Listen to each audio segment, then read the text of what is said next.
আমি নিজে সাঁতার কেটেছি। কিন্তু আজকে দুঃখের সঙ্গে বলতে হয় যে আমাদের পরিবেশকে আজকে আমরা যেভাবে ধ্বংস করেছি, এই শীতলক্ষার পানির নদী আজকে বিষে পরিণত হয়েছে।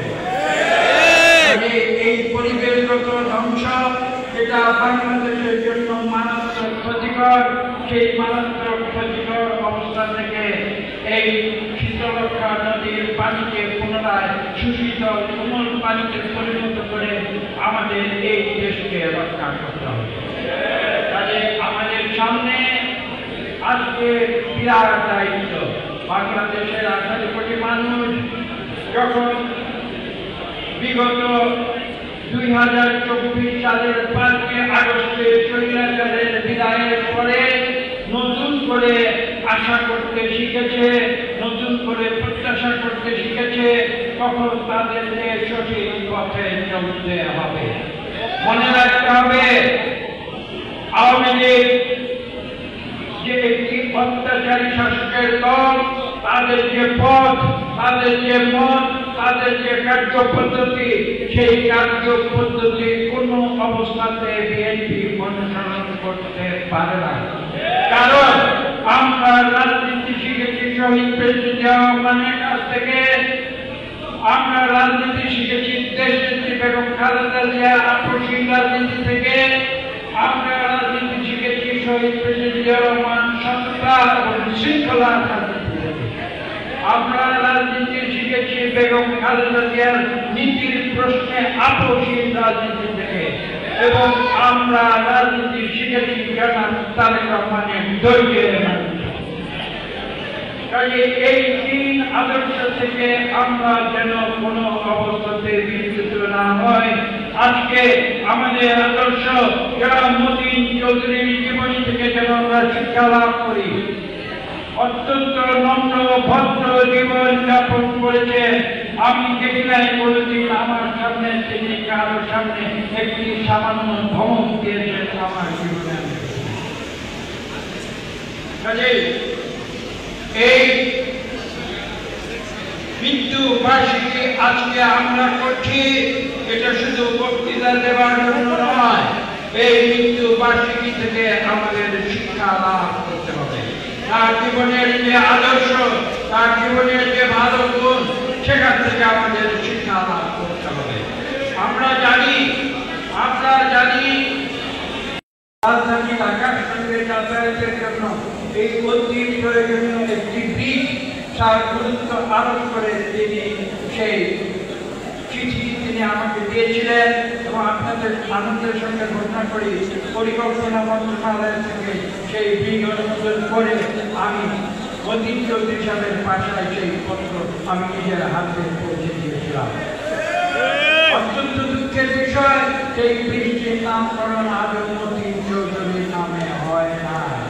আমি আজকে তার এই মৃত্যু দিবসে আমি আপনাদের কাছে দাবি জানাই, যদি ইনশাআল্লাহ আগামীতে বাংলাদেশে একটি সুষ্ঠু নিরপেক্ষ নির্বাচনের মাধ্যমে যদি বিএনপি সরকারে আসে, আমি রূপগঞ্জবাসী না হয়েও আমি আপনাদের কাছে দাবি জানাই, সেই ব্রিজের পাশে নতুন একটি ব্রিজ হচ্ছে, আমি দাবি জানাই আপনারা যদি ইনশাআল্লাহ বিএনপি সরকারের দায়িত্বে আসে, আপনারা দাবি করে সেই ব্রিজের নামকরণ মতিন চৌধুরী সাহেবের নামে।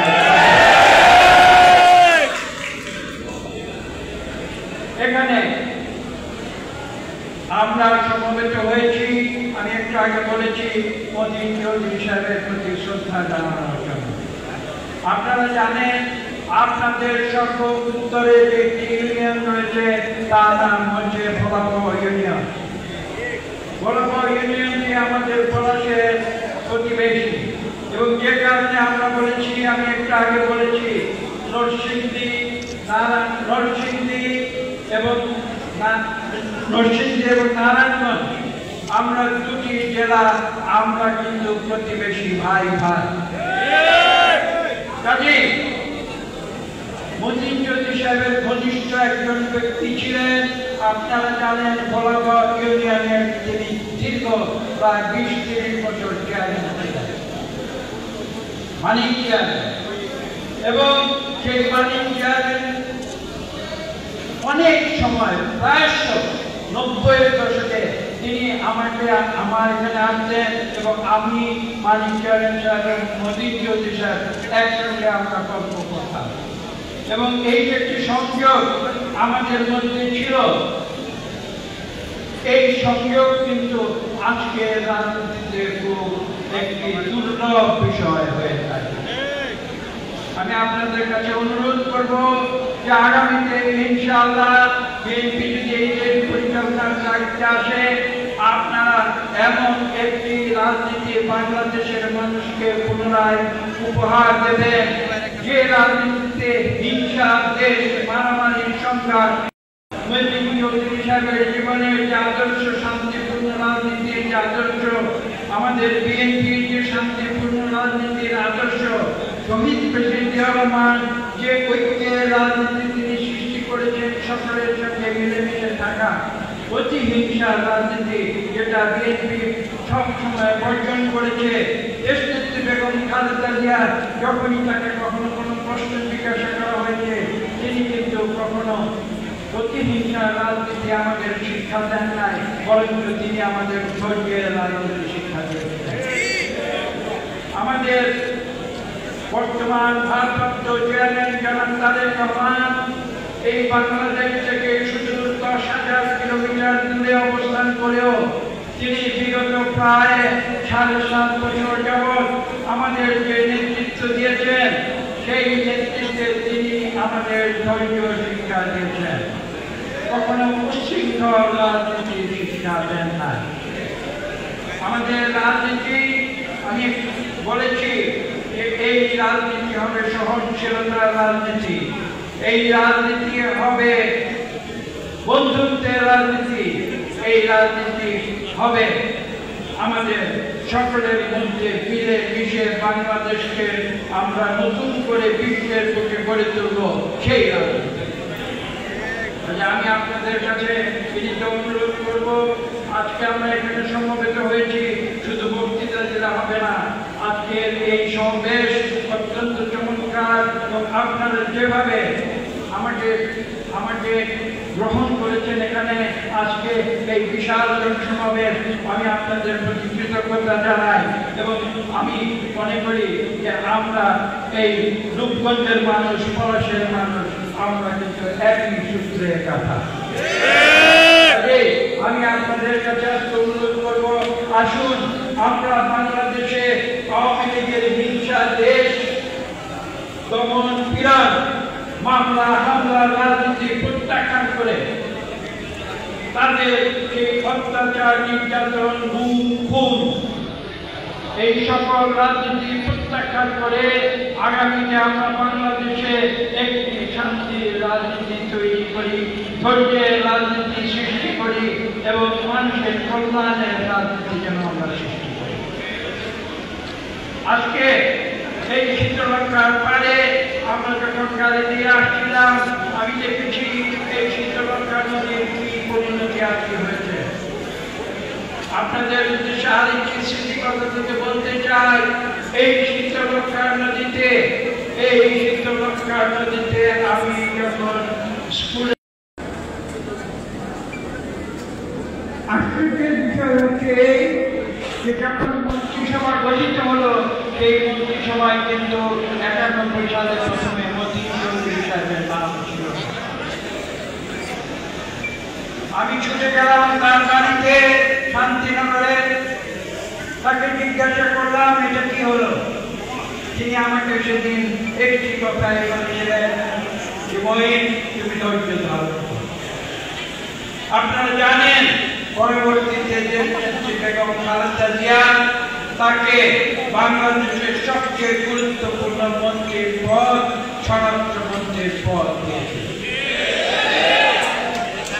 আমি গল্পটি আমার মনে পড়েছে, আমি যখন কোরআন তেলাওয়াত যখন শুনছিলাম যে মহান আল্লাহ তাআলা ধৈর্যশীলদের উপকৃত করেন পুরস্কার।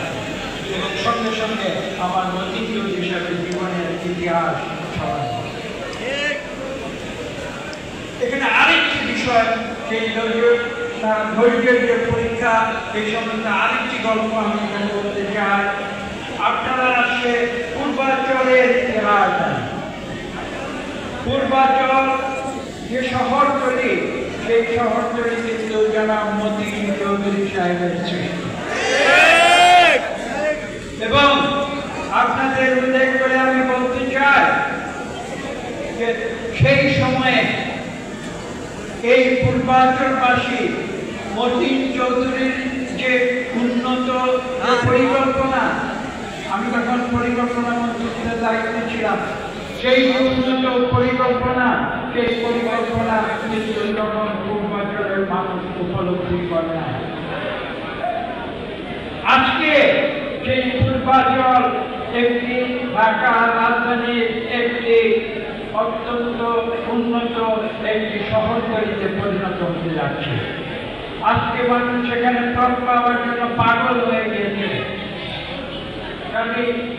মতিন চৌধুরী সাহেবের যে দূরদৃষ্টি ছিল, আজকে আমি তার প্রশংসা করি। যদিও তিনি সেই সময়ে আমি পরিকল্পনা মঞ্চে থাকাকালীন তিনি তার এই পরিকল্পনা আমার সঙ্গে আলোচনা করেছিলেন, এবং আজকে দীর্ঘ 30 বছর পরে প্রমাণিত হয়েছে যে তার সেই চিন্তাধারা সঠিক। আমি আরেকটি উদাহরণ দেব। এই যে রূপগঞ্জের যে ব্রিজ, শীতলক্ষা নদীর উপরে, সেই ব্রিজ করার জন্য তিনি আমাকে একটি পত্র দিয়েছিলেন আমি পরিকল্পনা মন্ত্রণালয়ে থাকার সময়, সেই বৃষ্টিটা যেন সেখানে মানুষের